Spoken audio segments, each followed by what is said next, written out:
श्री शिवाय नमस्तुभ्यम। हर हर महादेव। दोस्तों, आप सभी लोग जानते हैं कि 26 जुलाई 2024 को पड़ रही है शुक्रवार षष्ठी तिथि। दोस्तों, यह जो शुक्रवार है श्रावण महीने में पड़ने वाला सबसे बड़ा शुक्रवार है, क्योंकि यह श्रावण के दिनों में पड़ रहा है, जिसका बहुत ही बड़ा और विशेष महत्व होता है। और ऐसा दिन पूरे साल में सिर्फ एक ही बार आता है। और दोस्तों, आप सभी लोग जानते हो कि शुक्रवार का अगर सबसे बड़ा कोई उपाय है तो वह एक छुटकी काले तिल वाला उपाय है। तो दोस्तों, इस शुक्रवार की षष्ठी तिथि के दिन आप लोगों को इस एक छुटकी काले तिल वाले उपाय को जरूर करना है। बहुत सारे लोग होंगे जिन लोगों ने इस उपाय को ना किया हो, मतलब पूरा साल निकल गया, उन्होंने किसी भी दिन इस काले तिल वाले उपाय को ना किया हो। पर दोस्तों, आपके पास एक आखिरी मौका बचा हुआ है, जो कि 26 जुलाई के दिन। तो इस दिन आप लोगों को इस वाले उपाय को जरूर कर लेना है, भले ही आपने पूरे महीने भर इस उपाय को ना किया हो। पर अगर आपने इस श्रावण महीने के शुक्रवार के दिन अगर इस वाले उपाय को कर लिया, तो आपको इस उपाय को करने का वह फल मिलेगा जिसकी आपने कभी कल्पना भी नहीं करी होगी। इसीलिए आप लोग इस वाले उपाय को एक बार जरूर कर लेना, ताकि आप लोगों के हाथ से यह मौका ना जा सके और आपको इस उपाय को करने का फल मिल सके। दोस्तों, यह उपाय पंडित जी ने अपनी अभी की ही श्री शिव महापुराण की कथा में बताया है, जिस उपाय को आज हम आपको बहुत अच्छे से समझाने वाले हैं। इस वीडियो को देखने के बाद इस उपाय को समझने के लिए आपको कोई और वीडियो को देखने की जरूरत नहीं पड़ेगी। तो चलिए दोस्तों, उपाय को शुरू करते हैं। देखिए, यह इस श्रावण महीने के शुक्रवार के दिन यह इतना खास होता है, इतना महत्वपूर्ण होता है। देखा है कभी कभी बड़े बड़े पूजा पाठ अनुष्ठान से जो मनोकामना पूर्ण नहीं होते, वह श्रावण महीने के दिन एक छोटे से उपाय करने से ही आपकी मनोकामना पूर्ण हो जाती है। और बहुत सारे लोगों ने इस उपाय को किया भी है और उनको इस उपाय को करने का फल भी जरूर मिला है। अगर आप लोग भी इस उपाय को करना चाहते हैं तो आप इस उपाय को पहले अच्छे से समझ लेना, सुन लेना, उसके बाद करना। आपको इस उपाय का फल जरूर मिलेगा। और इस उपाय को कर लेने से आपके घर में चाहे किसी भी प्रकार की दुख और समस्या क्यों ना चल रही हो, आपको उसका कारण भी नहीं पता है कि भाई यह समस्या किस कारण से चल रही है। उसका कुछ भी कारण हो सकता है, जैसे पितृ दोष हो सकता है या किसी भी तरह का मंगल दोष भी हो सकता है। तो इस दिन आप लोगों को यह वाला उपाय कर लेना है। यह एक ऐसा उपाय है जिस उपाय को अगर किसी विशेष दिन पर किया जाए तो भाई उस विशेष दिन का जो है वह तो हमें मिलता ही मिलता है। पर हमने उस दिन पर इस उपाय को किया है तो हमें उससे भी बड़ा फल मिलता है, और फल बहुत जल्दी मिलता है, क्योंकि आप इस उपाय को बहुत ही बड़े और विशेष दिन पर कर रहे हो। तो चलिए अब उपाय के बारे में बात करते हैं। लेकिन उससे पहले आप लोगों को यह जानना आवश्यक है कि आखिर यह उपाय किस समय करना है, किसको करना है और कैसे करना है। तो चलिए हम आगे आपको वीडियो में एक एक करके बता देते हैं। लेकिन उससे पहले अगर आप लोग हमारे चैनल पर पहली बार आए हैं या फिर मेरी आवाज पहली बार सुन रहे हैं, तो हमारे चैनल को सब्सक्राइब जरूर कर लेना और इस वीडियो को लाइक करके कमेंट बॉक्स में श्री शिवाय नमस्तुभयम ओम नमः शिवाय जरूर टाइप कर देना। तो दोस्तों, इस एक चुटकी काले तिल वाले उपाय को हमें इस शुक्रवार षष्ठी के दिन कैसे करना है, किसको करना है, किस समय करना है और कहां पर करना है, यह सारे सवालों के जवाब आपको इस वीडियो में मिल जाएंगे। और जो यह वीडियो देखेगा भाई, उसको काले तिल वाला उपाय जरूर करना चाहिए, क्योंकि इस दिन काले तिल के दाने का भी बहुत ही बड़ा और विशेष महत्व होता है।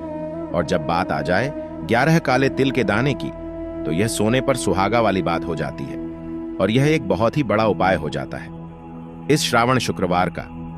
तो अब दोस्तों, इस काले वाले तिल उपाय को आखिर करना किसको है, सबसे पहले हम लोग वह बात जान लेते हैं। तो देखो, घर की जो बड़ी माताएं बहनें होती हैं, उन माताओं बहनों में से कोई भी एक बड़ी माता बहन इस वाले उपाय को कर सकती है। और दोस्तों, अगर आप चाहें तो अपने घर में से सभी सदस्यों को भी इस उपाय को करवा सकते हैं। अगर किसी व्यक्ति की खुद की कोई मनोकामना है, खुद की कोई दुख और परेशानी है, जो कि वह अपने लिए ही करना चाहता है इस वाले उपाय को, तो वह खुद अपने लिए भी कर सकता है। बाकी अगर कोई घर में से ऐसा है जो कि अपने पूरे घर परिवार की सुख और शांति के लिए यह वाला उपाय करना चाहता है, तो भाई वह भी कर सकता है। उसमें भी कोई दिक्कत वाली बात नहीं है। कहने का मतलब यह है कि इस उपाय को हर एक सदस्य भी कर सकता है, और पूरे घर परिवार के सदस्य के लिए घर की बड़ी माताओं बहनों में से कोई एक माता बहन भी कर सकती है। माताएं बहनें अगर घर में उपस्थित ना हो या वह यह वाला उपाय ना कर पा रही हो, तो फिर घर का कोई बड़ा सदस्य भी इस काले तिल वाले उपाय को कर सकता है, चाहे फिर वह पुरुष ही क्यों ना हो उसमें कोई भी दिक्कत वाली बात नहीं है। अब दोस्तों, इस एक छुटकी काले तिल वाले उपाय को हमें करना कहां पर है? इसे हमें तुलसी के क्यारे के पास में जाकर करना है। बहुत सारे लोग प्रश्न करते हैं, हर एक उपाय को करते समय क्या हम इस उपाय को घर पर या मंदिर में कर सकते हैं? देखो, तो इस वाले उपाय को आप घर ही करोगे तो अच्छा रहेगा। अगर घर पर तुलसी का पौधा नहीं है तो शिव मंदिर में उपाय को करोगे तो भी अच्छा होगा। इस वाले उपाय को उसके बाद में दोस्तों जो अगला प्रश्न निकल कर आता है वह यह आता है इस उपाय को लेकर कि आखिर इस उपाय को हमें किस समय करना है, सुबह के समय करना है कि शाम के समय करना है? तो देखो, इस वाले उपाय को आप लोग सुबह के समय भी कर सकते हो और शाम के समय प्रदोष काल में भी कर सकते हो। अब अगर आप पूछो कि भाई सबसे उत्तम समय कौन सा रहेगा इस एक छुटकी काले तिल वाले उपाय को करने का, तो हम आपसे बस यही कहेंगे कि इस उपाय को आप शाम के समय करेंगे तो ज्यादा बेहतर होगा। बाकी अगर सुबह के समय भी करेंगे तो भी अच्छा होगा, उसमें कोई भी दिक्कत वाली बात नहीं है। तो अब दोस्तों, जो अगली सबसे बड़ी और महत्वपूर्ण बात आती है वह यह आती है कि सुबह अगर हम उपाय को करेंगे तो हमें कितने बजे से लेकर कितने बजे तक के बीच में करना है, और शाम के समय प्रदोष काल में करेंगे तो हमें कितने बजे से लेकर कितने बजे के बीच में करना है। तो देखो, सुबह जितनी जल्दी हो सके आप उपाय को करने की कोशिश करना। बाकी अगर किसी कारण वर्ष लेट भी हो जाओ, थोड़ी देर भी हो जाए, तो 10 या 11 बजे तक भी आप उपाय कर लेना, पर 12 बजे से ज्यादा देरी ना हो, ठीक है? इस बात का ध्यान रखना। उसके बाद में दोस्तों, अगर शाम के समय प्रदोष काल की बात करें, प्रदोष काल का जो समय होता है वह शाम के 6 बजे से शुरू हो जाता है। मतलब शाम के 6 बजे से लेकर 7 बजे के बीच का जो समय होता है यह समय प्रदोष काल का समय होता है। पर अभी जो मौसम चल रहा है, इस मौसम में जो है शाम बहुत देरी से होती है, तो आप इस उपाय को 7 या 8 बजे के बीच में भी कर सकते हो। मतलब शाम के 6 बजे से रात 7 बजे के बीच में आप कभी भी इस वाले उपाय को कर सकते हो, उसमें कोई भी दिक्कत वाली बात नहीं है। परंतु शुक्रवार के दिन कोशिश करना कि समय के अंतर्गत ही कर लो।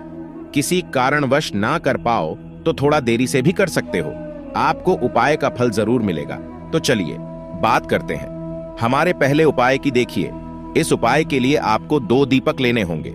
दोनों ही दीपक आप मिट्टी के भी ले सकते हैं और दोनों ही दीपक आप शुद्ध आटा मड़कन के भी तैयार कर सकते हैं।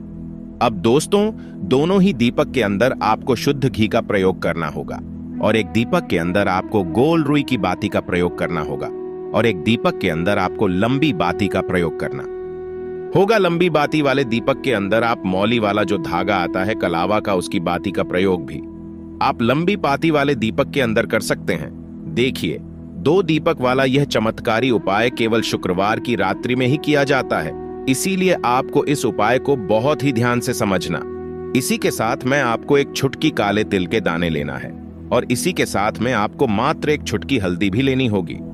अब दोस्तों, ये सभी सामग्री लेकर के आपको रात्रि के समय पहुंच जाना है अपने घर में, जहां कहीं भी तुलसी जी का पौधा, तुलसी माता का निवास स्थान है, वहां पर देखिए दोस्तों, सबसे पहले तो आपके पास जो एक गोल बाती का दीपक, उसे आपको तुलसी जी के वहां पर प्रज्वलित करना है। दीपक को प्रज्वलित करते समय आपको ओम नमो भगवते वासुदेवाय इस मंत्र का 11 बार जाप कर लेना है। अब देखिए दोस्तों, आप जो एक चुटकी काले तिल के दाने लेकर के आए हैं उन्हें आपको अपने सीधे हाथ में रखना है और जो आपने गोल बाती वाला दीपक प्रज्वलित किया है माता तुलसी जी के वहां पर, उसके ऊपर से आपको इन एक छुटकी काले तिल को गड्डी की दिशा में घुमाना है। आपको अपना नाम और अपनी गोत्र को बोल देना है और फिर आपको इन काले तिल को उससे जलते हुए दीपक के अंदर डाल देने हैं। देखिए, काले तिल भगवान विष्णु के पसीने से उत्पन्न हुए हैं और जब भी हम यह दीपक की रात्रि में प्रज्वलित करते हैं तो इससे हमें हमारे कर्ज में राहत मिलती है, हमारे जीवन में धन प्राप्ति के नए नए मार्ग खुलते हैं। हमारा अगर कोई भी कार्य रुका हुआ है तो वह भी परिपूर्ण होता है। देखिए, गोल बाती का जो दीपक है, विशेषकर हम माता तुलसी के वहां पर भगवान विष्णु और माता लक्ष्मी के निमित्त प्रलित कर रहे हैं। इस प्रकार से आपको यह दीपक प्रज्वलित कर देना है। अब जो आपके पास लंबी बाती का दीपक है, एक छुटकी हल्दी है, तो इससे आपको लेकर के पहुंचना है अपने घर के मंदिर में। आपके घर के मंदिर में माता लक्ष्मी की जो भी प्रतिमा ही मूर्ति है, उनके सामने सबसे पहले तो आपको यह लंबी बाती का दीपक रखना है। फिर आपको दीपक को प्रज्वलित कर देना है। दीपक को प्रज्वलित करते समय आपको ओम महालक्ष्मी नमः इस मंत्र का जाप करते रहना है। अब दोस्तों, आपके पास जो एक छुटकी हल्दी है उसे आपको अपने सीधे हाथ में रखना है और इस एक छुटकी हल्दी को आपको उस दीपक के ऊपर से 11 बार घड्डर महालक्ष्मी नमः मंत्र का जाप करते रहना है और इस एक छुटकी हल्दी को आपको उसे दीपक के अंदर डाल देना है। देखिए, एक चुटकी हल्दी वाला जो दीपक है आपके जीवन से दुर्भाग्य को समाप्त करता है, माता लक्ष्मी की आपको कृपा प्राप्त करवाएगा, धन प्राप्ति के आपके जीवन में नए नए मार्ग बनाएगा। देखो, अगला उपाय है, वह भी बहुत ज्यादा खास है। तीनों उपाय को आप जरूर सुनना, क्योंकि जो आपको अच्छा लगे वह उपाय आप कर सकते हैं। देखिए, इस उपाय के लिए आपको 2 हरी इलायची लेनी होगी। हरी इलायची आपको साबुत लेनी है, खंडित नहीं होनी चाहिए। और इसी के साथ में आपको मात्र थोड़ा शहद लेना है। शहद आपको मात्र आधा चम्मच या फिर उससे भी कम ले लेना है। और इसी के साथ में आपको एक दीपक ले लेना है। दीपक आप चाहे तो मिट्टी का भी ले सकते हैं और आप चाहे तो शुद्ध आटा मढ़कर उसका दीपक भी आप तैयार कर सकते हैं। इस दीपक के अंदर आपको मौली का जो धागा आता है, कलावा का, उसकी बाती का प्रयोग करना होगा। यानी कि इस दीपक के अंदर आपको लाल रंग की बाती का प्रयोग करना होगा और इस दीपक के अंदर आपको शुद्ध घी का प्रयोग करना होगा। अब ये सारी सामग्री लेकर के आपको अपने घर में जो भी मंदिर है वहां पर पहुंच जाना है और आपको माता लक्ष्मी के किसी भी स्वरूप के सामने बैठ जाना है। अगर माता लक्ष्मी की फोटो है, माता लक्ष्मी की प्रतिमा है तो उनके सामने आपको बैठ जाना है। अगर माता पार्वती की प्रतिमा है तो उनके सामने आपको बैठ जाना है। यानी कि किसी भी माता के स्वरूप के सामने आपको बैठ जाना है। अब देखिए, सबसे पहले तो आपको माता रानी के सामने थोड़ी सी चावल की ढेरी बना देनी है। यानी कि थोड़ी सी अक्षत के दाने आपको माता रानी के सामने रखना है। उसके बाद आप जो एक दीपक लेकर के गए हैं, उस दीपक को आपको उन्हीं चावल के दानों के ऊपर रख देना है और फिर इस दीपक को आपको माता रानी के सामने प्रज्वलित कर देना है। देखें, इस दीपक को प्रज्वलित करते समय आपको ओम महालक्ष्मी नमः इस मंत्र का लगातार जाप करते रहना है। दीपक को प्रज्वलित करने के बाद आप जो 2 हरी इलायची लेकर के गए हैं उसमें में से एक हरी इलायची को तो आपको उसी दीपक के अंदर डाल देनी है और वहीं पर आपको कम से कम 21 बार ओम महालक्ष्मी नमः इस मंत्र का जाप कर लेना है। अब आपके पास जो शहद है और एक हरी इलायची है उसे सीधे आपको लेकर के पहुंच जाना है। भगवान शिव के मंदिर में पूज्य गुरुजी ने बताया है कि यह उपाय आपको सिर्फ और सिर्फ शाम के समय ही करना होगा। शाम को जब भी सूर्यास्त का समय होता है तो उस समय आपको यह उपाय करना है। लेकिन सबसे पहले तो आपके पास जो एक हरी इलायची है उसे आपको उस शहद के अंदर अच्छे से डुबो देना है। यानी कि शहद का लेपन उसे हरी इलायची के ऊपर चारों तरफ आपको कर देना है। अब यह जो शहद से युक्त हरी इलायची है, इससे आपको भगवान शिव के शिवलिंग पर अर्पित कर देनी है और आपको वो श्री शिवाय नमस्तुभयम इस मंत्र का लगातार जाप करते रहना है। फिर इसके बाद आपको एक लोटा जल भी अपने साथ लेकर के जाना। तो यह एक लोटा जल भी आपको धीरे धीरे शिवलिंग पर समर्पित कर देना है और आपको श्री शिवाय नमस्तुभ्यम इस मंत्र का जाप करते रहना है। फिर इसके बाद आपको अपने घर आ जाना है। इस प्रकार से आपको यह उपाय कर लेना है। तो चलिए दोस्तों, जान लेते हैं गुरुजी द्वारा बताए गए दूसरे उपाय के बारे में। देखिए, इस उपाय के लिए आपको लेना है 11 चावल के दाने। गुरुजी ने कहा है चावल के दाने खंडित नहीं लेने हैं, बिल्कुल साबुत होने चाहिए। उसके साथ में आपको लेना है एक बेलपत्र। बेलपत्र का भी एक नियम है, अगर आपके पास बेलपत्र नहीं है तो आप शिवलिंग से उठाकर उसको पुनः शुद्ध जल से धोकर इस्तेमाल कर सकते हैं। इस प्रकार आपको बेलपत्र लेना है। इसके बाद आपको एक लोटा जल लेना है। अब यह सब सामग्री लेकर आपको जाना है महादेव के मंदिर में। देखो, अब आपको उत्तर साइड में खड़े हो जाना है और सबसे पहले आपको एक बेलपत्र अपने हाथ पर और 11 चावल दाने रखकर शिवलिंग के ऊपर अपना नाम और गोत्र बोलते हुए समर्पित कर देना है और ओम नमः शिवाय श्री शिवाय नमस्तुभ्यम का लगातार जाप करना है। अब आपको जो एक लोटा जल साथ में लेकर आए थे उसे धीरे धीरे बेलपत्र और चावल दाने के ठीक ऊपर आपको समर्पित करते जाना है और शिव पुराण के मूल मंत्र श्री शिवाय नमस्तुभ्यम का 11 बार जाप करना है और अपनी मनोकामना बोलते जाना है। देखो, बस छोटा सा उपाय करना है, देखना एक दिन आपके सब काम बनने लग जाएंगे। गुरुजी का बहुत ही विशेष उपाय है। चलते हैं तीसरे उपाय की तरफ। देखिए, इस उपाय के लिए आपको एक तांबे के पात्र के अंदर सबसे पहले अपने घर से शुद्ध जल लेना है। फिर इसी के साथ में आपको मात्र थोड़ा सा शहद लेना होगा। शहद आपको आधा चम्मच या फिर उससे भी कम लेना है और इसी के साथ में आपको एक प्यारी सी बेलपत्र ले लेनी है। बेलपत्र यदि आपको नहीं मिल पाती है तो भगवान शिव के शिवलिंग पर चढ़ी हुई बेल पत्रों को आप पूर्ण शुद्ध जल से धो करके उपयोग कर सकते हैं। और बेल पत्र जो है वह कहीं से भी कटी फटी खंडित नहीं होनी चाहिए। अब यह तीनों सामग्री लेकर के सीधे आपको पहुंच जाना होगा। भगवान शिव के मंदिर में यह उपाय सुबह से लेकर के शाम तक किसी भी समय कर सकते हैं। देखिए, सबसे पहले तो आपके पास जो शहद है उससे आपको अपने सीधे हाथ की चींटी उंगली के जो पास वाली उंगली होती है, अनामिका उंगली, उसमें थोड़ा सा शहद आपको लेना है और इससे फिर आपको शिवलिंग पर, जहां माता सुंदरी का स्थान होता है, वहां पर आपको ओम का निर्माण करना है। लेकिन जलाधारी के बिल्कुल बीच में जो स्थान होता है उससे माता अशोक सुंदरी का स्थान कहते हैं और इसी स्थान पर आपको शहद से ओम का निर्माण करना है। अब दोस्तों, आपके पास जो एक बेल पत्र है उससे आपको अपने सीधे हाथ की हथेली पर रखना है और महादेव से आपको अपनी वह विशेष मनोकामना, आपके जीवन में जो भी संकट चल रहे हैं, जो भी समस्याएं चल रही हैं, जो भी जीवन में दुर्भाग्य बना हुआ है, आप अपने किसी भी कार्य में सफल नहीं हो पा रहे हैं, तो जिस भी प्रकार की आपकी समस्या है उसे दूर करने के लिए आपको महादेव से प्रार्थना कर लेनी है। और फिर यह जो एक बेलपत्र है इससे आपको शिवलिंग पर माता अशोक सुंदरी वाले स्थान पर समर्पित कर देनी है। देखिए, जहां पर आपने ओम का निर्माण किया है उसी के ऊपर आपको यह बेलपत्र भी समर्पित कर देनी है। देखिए, बेलपत्र की चिकनी साइड का हिस्सा शिवलिंग से स्पर्श होगा और इसकी जो डंडी है वह आपको जलाधारी की ओर रखनी है। पत्ती वाला भाग शिवलिंग की तरफ रहेगा। इसी प्रकार से आपको यह बेलपत्र समर्पित कर देनी है। अब दोस्तों, आपके पास जो एक जल का पात्र है उसमें से थोड़ा सा जल तो आपको बेलपत्र की जो आगे वाली पत्ती है उस पर आपको समर्पित करना है और आपको श्री शिवाय नमस्तुभयम इस मंत्र का जाप कर लेना है।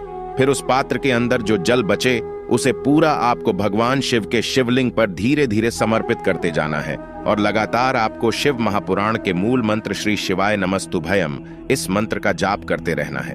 गुरुजी ने कहा है कि जल आपको इतने धीरे धीरे समर्पित करना है कि जल समर्पित करते हुए आप कम से कम 11 बार श्री शिवाय नमस्तुभ्यम या फिर ओम नमः शिवाय इस मंत्र का जाप कर सके। फिर इसके बाद वापस आपको अपने घर आ जाना है। इस प्रकार से आपको यह उपाय कर लेना है। आप देखेंगे कि आपकी सभी मनोकामनाएं अवश्य ही पूरी होंगी।